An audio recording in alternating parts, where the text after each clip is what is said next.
Hadirin jamaah salat Jumat yang dirahmati oleh Allah.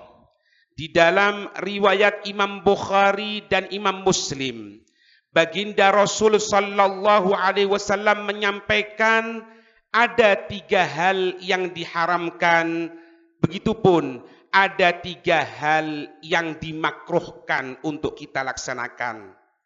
Beliau bersabda, "Innallaha harrama 'alaikum 'uquqal ummahat wa wa'dal banat wa man'an wahat."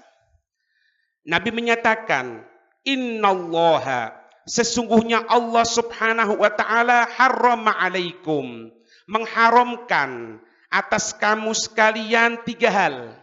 Yang pertama, 'uquqal ummahat, durhaka kepada ibu-ibu kita. Wa wa'dal banat, dan mengubur anak-anak perempuan kita. Wa man'an wahat, man'an yaitu tidak mengeluarkan sesuatu yang wajib baginya, wahat dan mengambil sesuatu yang bukan miliknya. Yang pertama, Nabi melarang kepada kita untuk uquqal ummahat, durhaka kepada ibu-ibu kita. Karena yang namanya durhaka juga terjadi kepada ayah kita. Kita berbuat kejelekan kepada ayah kita, itu termasuk durhaka. Tetapi kedurhakaan kepada ibu lebih berat lagi dosanya di sisi Allah Subhanahu wa taala. Begitupun sebaliknya, kita harus berbuat baik, kita harus berbakti kepada bapak kita, tetapi untuk kepada ibu kita lebih lagi di dalam kita untuk berbakti kepada ibu-ibu kita semuanya. Dikatakan dalam riwayat Al-Hakim, baginda Rasul sallallahu alaihi wasallam menyatakan, "Thalathatun la yadkhulunal jannata." Ada 3 kelompok yang dia tidak akan masuk surganya Allah, yang dia diharamkan untuk masuk surganya Allah. Yang pertama, al-aqu biwalidayh, yaitu dia yang durhaka kepada kedua orang tuanya, khususnya kepada ibunya. Kemudian yang kedua, katanya Nabi, wadayuth, dayuth, man huwa dayuth? Man la yubali man dakhala ala ahlihi, seseorang yang tidak memperdulikan siapa yang masuk ke dalam rumahnya, siapakah yang ketemu dengan istrinya, siapakah yang berbicara dengan anak perempuannya, tidak peduli ini mahram atau tidak mahram, ini halal atau tidak halal, tidak peduli. Itulah yang dikatakan dayyus, yaitu seseorang yang tidak memperdulikan tentang masalah mahramiyah. Kemudian yang ketiga, katanya Nabi, warajalatun nisa, perempuan yang menyerupai seperti laki-laki, perempuan yang stylenya, yang model pakaiannya, yang cara berbicaranya, yang cara berjalannya mengikuti seperti laki-laki. Ini diharamkan oleh Allah Subhanahu wa taala untuk masuk surganya Allah. Bahkan dalam riwayat yang lain disebutkan tentang masalah dayus tadi. Dikatakan bahwasanya jangankan masuk surga, untuk mencium bau surga diharamkan bagi dayus tadi. Na'udzubillahi min dzalik. Padahal dikatakan 500 tahun perjalanan bau wangi sorga sudah bisa tercium. Tapi untuk dayus, jangankan masuk sorga, mencium bau sorga tidak diperkenankan oleh Allah Subhanahu wa taala. Seseorang yang ketiga menyerupai, laki-laki menyerupai perempuan atau perempuan menyerupai laki-laki. Dalam kitab Bahjatul Wasail disebutkan kelompok yang dilaknat, yang jauh dari rahmatnya Allah, katanya Nabi, yaitu mereka laki-laki yang menyerupai dengan perempuan atau banci, dan perempuan yang menyerupai laki-laki. Mereka orang-orang yang diharamkan untuk masuk surganya Allah. Na'udzubillah min dalik. Kemudian yang kedua, yang diharamkan oleh baginda Rasul sallallahu alaihi wasallam, wa wa'dal banat, mengubur anak-anak perempuan, karena seolah-olah mereka malu kalau memiliki anak perempuan. Disebutkan dalam sejarah, orang yang pertama kali mengubur anak perempuannya yaitu bernama Ghas bin Asim. Ghas bin Asim dialah orang yang pertama kali mengubur anak perempuannya hidup-hidup. Na'udzubillahi min dzalik. Dikatakan bahwasannya kalau zaman sekarang ini kita tidak mendapatkan mungkin anak yang lahir kemudian dikubur hidup-hidup. Mungkin ada kasus, mungkin ada, tapi jarang. Yang sering kita dapatkan menggugurkan kandungan. Ini sama, hadirin. Kalau kita melihat dari VG, ada pendapat yang mengatakan ini, ada pendapat yang mengatakan itu. Perhatikan, pendapat yang disampaikan oleh Imam Ghazali yang harus betul-betul kita perhatikan. Apa katanya beliau ketika beliau menyebutkan tentang masalah orang yang menggugurkan anaknya? Maka beliau menyatakan, innal ijhaba jinayatun ala mawjudin hasil. Beliau mengatakan, innal ijhaba, sesungguhnya menggugurkan kandungan, baik sebelum ditiupnya ruh atau setelah ditiupnya ruh, menggugurkan kandungan, beliau menyatakan jinayatun, merupakan bentuk kriminal dalam Islam, ala maujudin hasil, atas makhluk Allah yang seharusnya hidup di muka buminya Allah secara mutlak. Kemudian beliau melanjutkan, walaha maratibun. Dalam masalah menggugurkan itu ada beberapa tingkatan, katanya beliau. Antaqo an-nutfatu fir rahimi wa takhtalitu bima'il mar'ati wa tasta'iddu liqabul hayati wa ifsadu dzalika jinayatun. Beliau mengatakan, antaqo an-nutfatu fir rahim, ketika benih laki-laki telah masuk ke dalam rahim seorang perempuan. Watahhtalitu, dan bercampur itu benih laki-laki bima'il mar'ati, dengan benih perempuan atau istrinya. Kemudian watasta'iddu liqabulil hayati, kemudian bertemulah dua benih tadi itu yang akan menjadi seorang anak yang memiliki hak untuk hidup, yang memiliki hak untuk tidak dibunuh. Kemudian wa ifsadu dzalika jinayatun, maka kapan orang menggugurkan? Ketika meskipun belum ditiupnya roh, maka katanya beliau wa ifsadu dzalika jinayatun, merusak, menggugurkan ketika itu adalah bentuk kriminal dalam Islam. Dilanjutkan oleh beliau, fa in sarat mudghatun wa alaqatun, kalau memang telah menjadi yang namanya gumpalan darah atau gumpalan daging, mudghah gumpalan daging, wa alaqah gumpalan darah sekalipun, kanat, maka ada al jinayatu, bentuk kriminalnya afhasyu, lebih buruk lagi.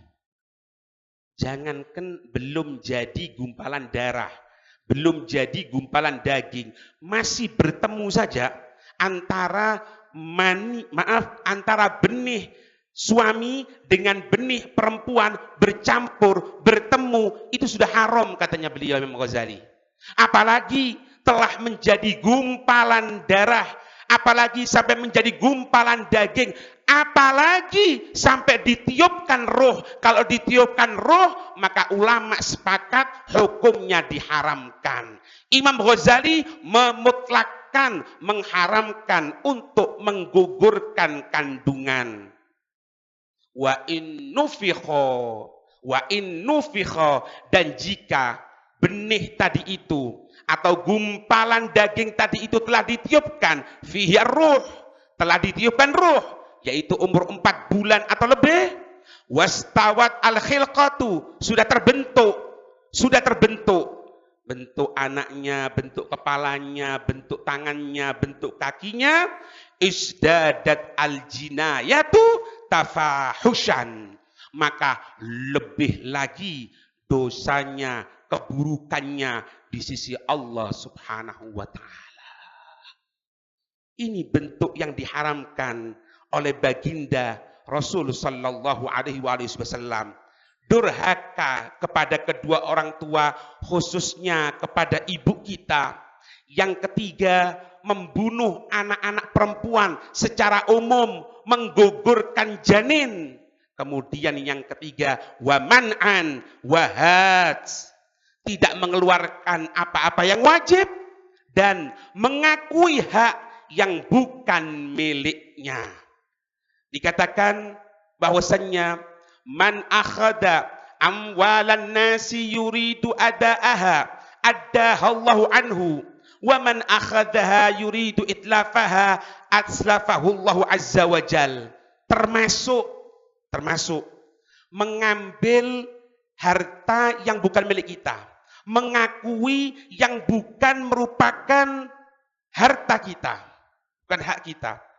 Termasuk katanya ulama, tidak membayar hutang. Dia punya hutang, dia mampu untuk membayar, tapi tidak membayar. Ini termasuk orang yang dikatakan hats, yaitu orang yang mengambil haknya padahal bukan miliknya. Apa yang disampaikan oleh baginda Rasul sallallahu alaihi wasallam?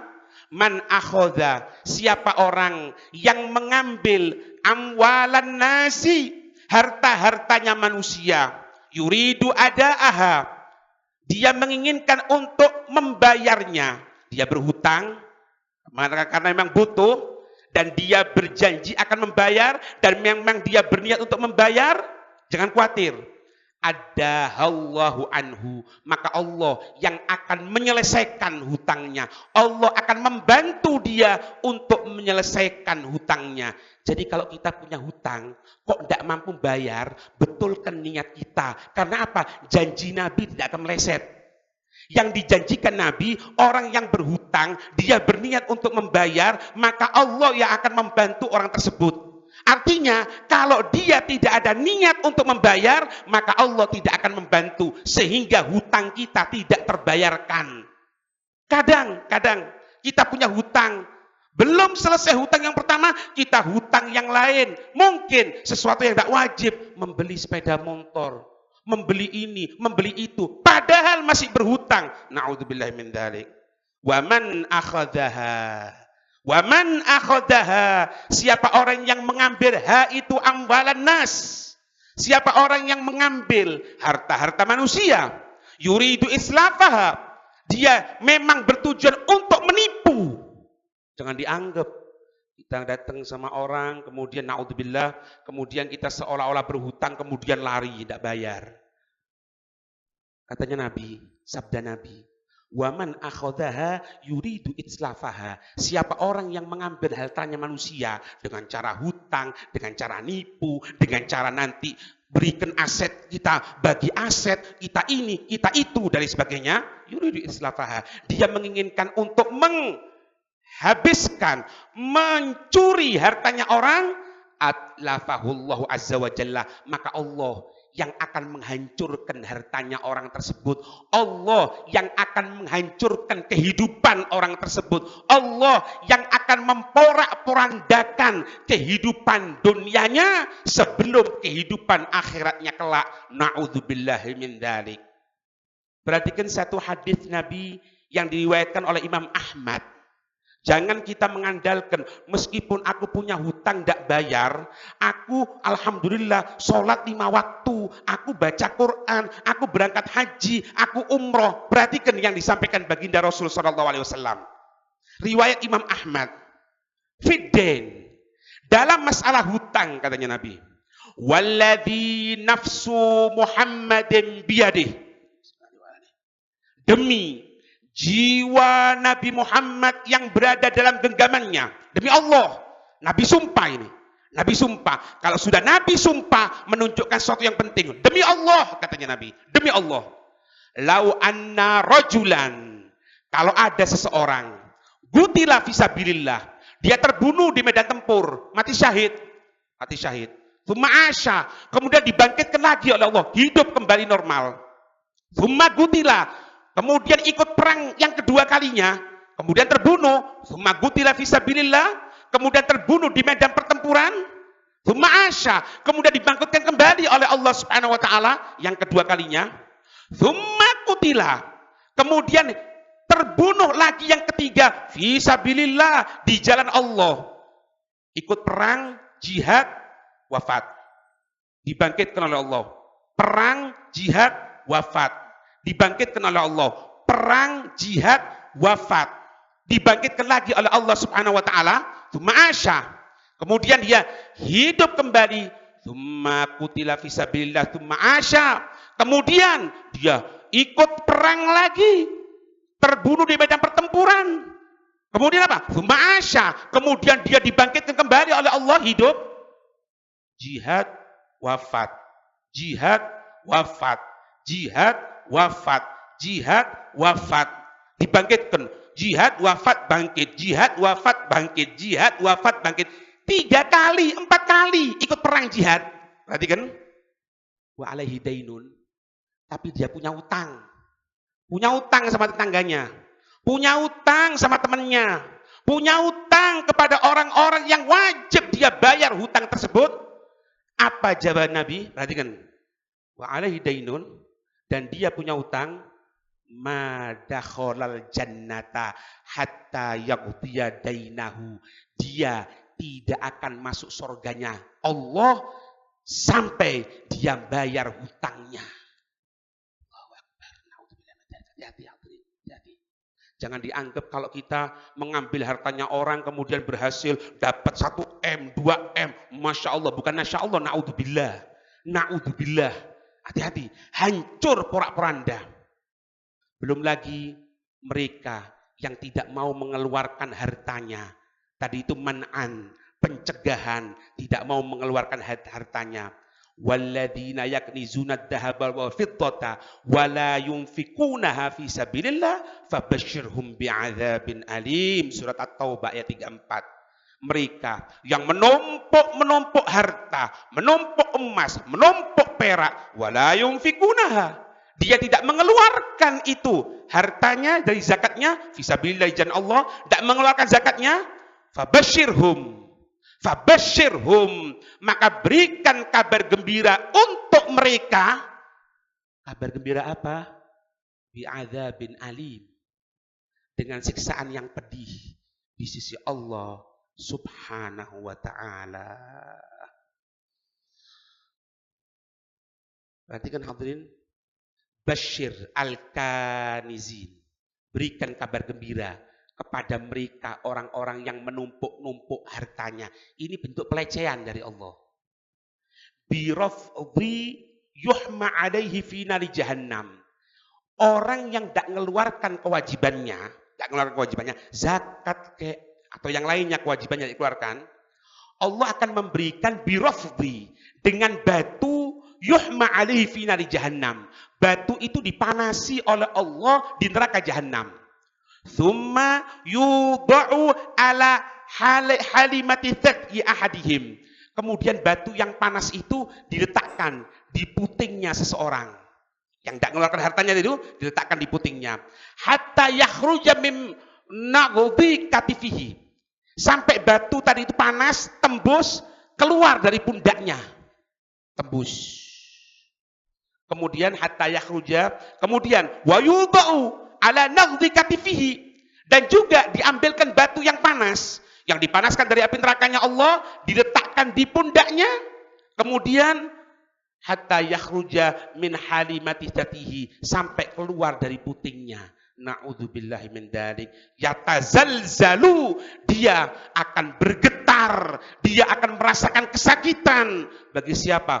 orang yang tidak mengeluarkan kewajibannya. Na'udzubillah min dzalik. Yang terakhir, hati-hati kita bertetangga. Jangan pernah kita mengambil harta orang lain. Jangan kita mengambil batasan tanah orang lain. Hati-hati. Ada ancaman dari Nabi Shallallahu Alaihi Wasallam. Nabi menyatakan, man akhoda minal ardi shibron. Siapa orang yang mengambil hartanya orang, gak perlu 1 meter, 2 meter, 10 meter, enggak hadirin. Ngambil hartanya orang cuma shibron, 1 cengkil. Na'udzubillah bighairi haqqih. Dengan tanpa benar, ngambil haknya orang. Patok dipindah, mungkin bayar orang untuk merubah ukuran tanah. Hati-hati. Khusifa bihi yaumal qiyamah. Dia akan ditenggelamkan oleh Allah Subhanahu wa taala kelak di hari kiamat ila sab'i ardina, sampai tembus 7 bumi. Hadis riwayat Imam Bukhari. Semoga kita terselamatkan dari hal-hal yang diharamkan. Insya Allah tinggal 3 tentang masalah yang dimakruhkan. Semoga kita terjaga. Amin ya rabbal alamin.